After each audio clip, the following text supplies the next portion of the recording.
வணக்கங்க. இயற்கை கொடுத்த ஒரு அற்புதமான வரப்பிரசாதம் தான் இந்த பனங்கிழங்கு. சக்கரை வியாதி இருக்கவங்க மண்ணுக்குள்ளே இருக்கக்கூடிய எந்த ஒரு பொருளுமே வியாதியை அதிகரிக்கும்னு சொல்லி சாப்பிடக்கூடாதுன்னு டாக்டர்ஸ் ப்ரிஃபர் பண்ணுவாங்க. ஆனால் இந்த பனங்கிழங்கு மட்டும் சக்கரை வியாதியை கட்டுக்குள்ளே கொண்டு வருங்க. அந்த அளவுக்கு நல்ல மருத்துவ குணம் கொண்டது. இது நம்ம தமிழ்நாட்டில் பரவலாக ஈஸியாக கிடைக்கக்கூடிய ஒரு உணவு வகை. இது நீங்கள் எங்கே பார்த்தாலும் விடாதீங்க, வாங்கிக்கிட்டு வந்துடுங்க. அதுவும் இந்த கிழங்க நீங்கள் தண்ணியில் போட்டு வேக வச்சு சாப்பிடும்போது கொஞ்சம் பிசு பிசுன்னு இருக்கும், ஒரு மாதிரி டேஸ்ட் டிஃப்ரெண்ட்டாக இருக்கும். அவிச்சு சாப்பிட்டாலும் அப்படித்தான். இதை நீங்கள் நெருப்பில் போட்டு சுட்டு சாப்பிட்டீங்கன்னா அவ்வளோ ருசியாக இருக்குங்க. இந்த வீடியோவில் நம்ம நெருப்பில் போட்டு சுட்டு தான் சாப்பிட போகிறோம். அதுதான் நீங்கள் பார்க்குறீங்க. இதை கிராமத்தில் என்ன பண்ணுவாங்கன்னா, எள்ளெல்லாம் தட்டிட்டு எள்ளுக்குச்சி கிடக்குது பார்த்தீங்களா, அதில் போட்டு சுடுவாங்க. அப்போ அந்த எள்ளுக்குச்சியோட சூட்டில் கிழங்கு நல்லா ஈவனாக வெந்து அருமையாக வரும். இப்போ என்கிட்ட எள்ளுக்குச்சி இல்லாததுனால நான் இந்த மாதிரி சுள்ளி விரவாக பார்த்து நான் பொறுக்கி எடுத்துக்கிட்டேன். அந்த விரவுகள் எல்லாத்தையும் இது போல் கீழே ஒரு லேயர் போட்டு விட்டுட்டு அதுக்கு அடியில் ஏதாவது வச்சு பற்ற வச்சு விடணும். உங்களுக்கு ஸ்மோக்கி ஃப்ளேவர் பிடிக்கும்னா இந்த மாதிரி கிழங்கு சுட்டு சாப்பிடும்போது நல்லா மாவாக அந்த நார் எங்கே இருக்குன்னு கூட தெரியாது, அந்த அளவுக்கு ருசியாக இருக்கும். எனக்கு இந்த மாதிரி சுட்டு சாப்பிட்றது தான் ரொம்ப பிடிக்கும். அதனால இன்றைக்கி சுடணும்னு சொல்லி நான் காலையிலேருந்து ட்ரை பண்ணேன். வேற ஒரு நேரம் பொறுக்குனேன். அப்புறம் குகன் எந்திரிச்சிட்டா, அவனை வச்சுட்டு நெருப்பு பற்ற வைக்கிறதுல இப்போ முடியாத காரியங்க. இடையில வந்து அதையும் எடுக்கிறான். அதனால அவனை தூங்க வச்சு ஒன்றொன்னே பண்ணோம். அப்புறம் பாட்டி வந்துட்டாங்க, பாட்டிக்கிட்ட கொடுத்துட்டு பற்ற வச்சு சுடலான்னு சொல்லி பற்ற வச்சுட்டேன். இப்போ இது மேலே கிழங்குகளை ஒன்றொன்னா எடுத்து அடுக்கிடணும். அதுக்கப்புறமா அது மேலேயும் 4 குச்சிகளை போட்டு விட்டுறணுங்க. பாருங்கள், நான் வீடியோவில் காட்டியிருக்கிறது போல். கண்டிப்பாக இதில் போடக்கூடிய விறகுகள் இந்த மாதிரி நல்ல சுள்ளி விறகுகளாக இருக்கணும். ரொம்ப பெருசாக போட்டுறாதீங்க, ஏன்னா கிழங்கு கருகிரும். அது பதம் பார்த்து தான் நம்ம கரெக்டாக சுடணும். அந்த தீ மிதமாக எரியணுங்க. இடையில இந்த கிழங்கை இது போல் குச்சி வச்சு அந்த பக்கம் இந்த பக்கம் பிரட்டி விடணும். அப்போ தான் ஈவனாக வெந்து வருங்கிறதுக்காக. நல்லாவே கிழங்கு வேக ஆரம்பிச்சிருச்சு. சின்ன வயசுலேருந்தே இது மாதிரி பனங்கிழங்குகள் அங்கங்கே பதியம் போட்டு சாப்பிடுவோம். இது ரொம்ப பிடிக்குங்க எங்களுக்கு. அந்த சீசன் வந்துருச்சுனாவே அந்த கொட்டைகள்லாம் பொறுக்கிட்டு போய் நல்லா ஒரு அளவுக்கு மண் எடுத்து விட்டு அதில் இந்த மாதிரி முளைக்க போடுவாங்க. அதுக்கப்புறம் 4, 5ன்னு பிடுங்கி ஓரளவுக்கு அந்த கிழங்கு அவிஞ்சு போகாமல் இருக்கிற வரைக்குமே பிடுங்கி வேக வச்சுக்கிட்டே இருப்போம். இது மாதிரி விறகடுப்பில் தான் போட்டு எள்ளுக்குச்சியை வச்சு சுடுவாங்க.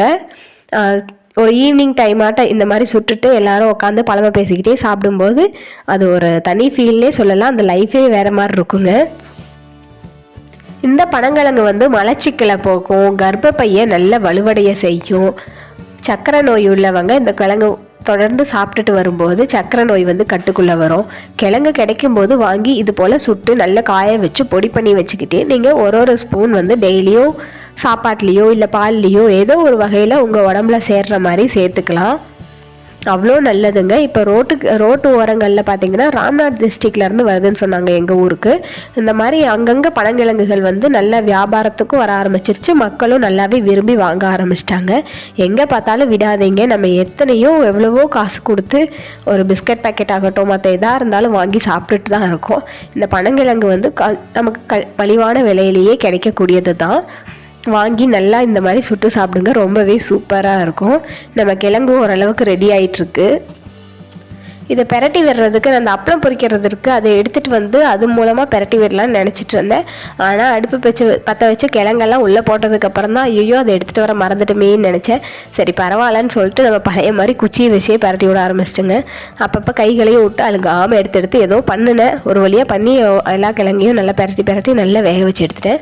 இன்னொரு முக்கியமான விஷயம் என்னென்னா, இந்த மாதிரி கிழங்கு நல்லா வெந்து மேத்தோல் ஃபுல்லாக கருகி வந்துடணும். பதம் இதுதான் கரெக்டாக சொல்கிறேன் கேளுங்க.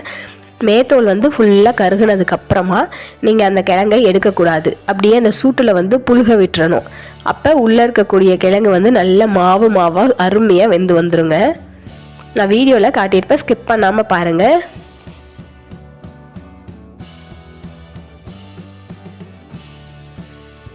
இப்போ தீ ஓரளவுக்கு குறைஞ்சிருச்சு. நல்லாவே கிழங்குகள் வெந்தும் இதாகிடுச்சு.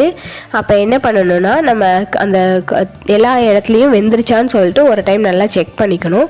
வேகாத இடம் இருந்ததுன்னா அந்த மிச்சம் இருக்கக்கூடிய தீயில எடுத்து போட்டு நல்லா வேக வைக்கணும். இது போல் வெந்து அடுப்பு ஆறுனதுக்கப்புறமா அந்த தணல்லையே ஒரு நிமிஷம் போல் நல்லா புழுக விட்டுருங்க. அந்த கிழங்கு சூடு ஆறுற வரைக்கும் அப்படியே புழுக விட்டுறணும். எடுத்த உடனே நீங்கள் பிரிச்சிங்கன்னா கண்டிப்பாக வெந்திருக்காது. அந்த சூட்டுலேயே புழுகி வெந்து வர்றது தான் இந்த மாதிரி சுட்டு எடுக்கிறது. பாருங்கள், இப்போ ஒரு கிழங்கா நான் வெளியில் தள்ளி எடுக்கிறேன். எல்லா கிழங்கும் நல்லா வெந்துருச்சு. நான் அதுக்கப்புறமா தோல் 3 கிழங்கு உரிச்சிட்டேன். உரிச்சதுக்கப்புறம் வீடியோக்கு உங்களுக்கு காட்டணுங்கிறதுக்காக ஒரு கிழங்கை வந்து தோல் உரிக்காமல் வச்சுருக்கேன். பாருங்கள், கையெல்லாம் எப்படி கறியாயிடுச்சுன்னு சொல்லிட்டு. இதை அப்படியே நம்ம தோல் உரிச்சிட்டு சாப்பிட வேண்டியது தான். பார்த்திங்களா, இந்த மாதிரி தோல் வந்து நல்லா கருகி வந்துடணும். கிழங்கும் வந்து பார்த்திங்கன்னா அருமையாக வெந்து வந்துடும்.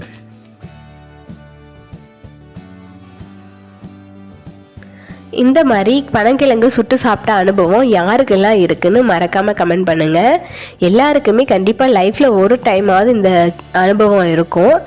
அது எங்கே எப்படி சாப்பிட்டீங்கன்னு மறக்காமல் சொல்லுங்கள்.